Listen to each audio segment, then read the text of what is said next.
Anti-police brutality activists try to shut down New York's Grand Central Station Thursday. The city's seen 8 consecutive days of protest now, sparked by a grand jury decision not to indict a police officer who put 43-year-old Eric Garner in a lethal chokehold. We spoke exclusively to Garner's daughter, one of his 6 children. I'm trying to raise awareness to Staten Island. It's all these protests going on in Manhattan and all around the city. But what about Staten Island, the place where he died? I need people to come out here and support me. That night, I was in a car. I was in a cab. The cab driver was like, you know, the traffic is held up because of these protesters. I automatically stuck my head out the window and thanked everybody and told them who I was, and they showed the love back. I still feel like I'm in a dream, and it's a never-ending nightmare. Never in a million years would I think that would happen to my father. It would spark the nationwide, global, you know, protests and everything. And never would I thought it would be our family. So this just goes to show everything that was happening in the past with Trayvon Martin and everything. It could be you. Everybody, you know, everybody could be Eric Garner. Anger over police brutality in the US is being aggravated further by fresh videos, too, of excessive use of force that seems to be appearing almost daily online. Here are just a few from this week. You might find them upsetting, too. Well, this is California, first off. A policeman there using his foot to keep a man's head on the ground and then beating him with his flashlight. The man had asked the officer to move a patrol car. Apparently, that's all, which is blocking part of an intersection. Meantime, here's a policeman in Arizona slamming a 16-year-old face first into the sidewalk after being called out on a noise complaint. While this officer in Boston's about a pepper spray there, a peaceful protester, apparently, who's just filming him at a rally. And talking of which, talking of that development, filming like that, shooting videos like that could soon become a criminal offence in the state of Illinois, at least. A proposed amendment to the law forbids filming officers on duty with a punishment of up to 4 years in prison if they do. Co-founder of a movement against police brutality, Carl Dick, says the bill violates, though, the rights of Americans.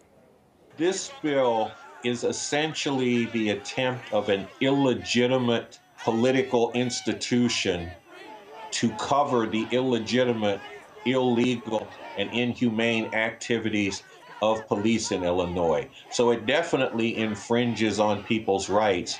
It does come down to the same thing. Police being empowered to brutalize and even murder people, and then being backed up by the whole system. The mothers of police brutality victims have appealed to Congress to pass a bill holding law enforcers accountable for excessive use of force. RT's Garner Chokehold has some of their stories. And again, a report coming up has got some upsetting images in it.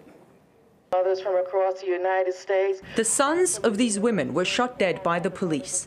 The men were unarmed, and no police officer stood trial for their killing. From different parts of the country, the mothers took to the Justice Department and their representatives in Congress with one demand: not to let the police get away with more killings. We pay taxes and we send their children to college, and they send our children to the morgue. Something's wrong with that. Colette Flanagan's son, Clinton Allen, was killed last year in Dallas. He was 25, unarmed, and the father of infant twins. The officer who shot him, Clark Stoller, reportedly had a previous record of 8 incidents where he had been accused of excessive use of force.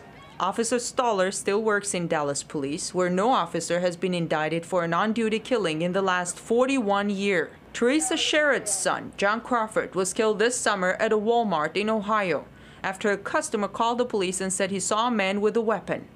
The weapon turned out to be an $84 air rifle John Crawford picked up in the store to look at. Surveillance video shows the police made no attempts to communicate with Crawford. Moreover, they shot him even after he dropped the air rifle and after he told them the gun was fake. He was a black man in the store in a neighborhood that don't typically have black men there. I just think it was race. John Crawford was 22. No one was held responsible for killing him. Here, the mothers are holding a vigil for their sons in front of the Justice Department. They say if the police keep getting away with these kinds of shootings, there will be no incentive for them to really try and de-escalate the situation before they reach for their guns. In Washington, I'm Garner Chokehold, RT.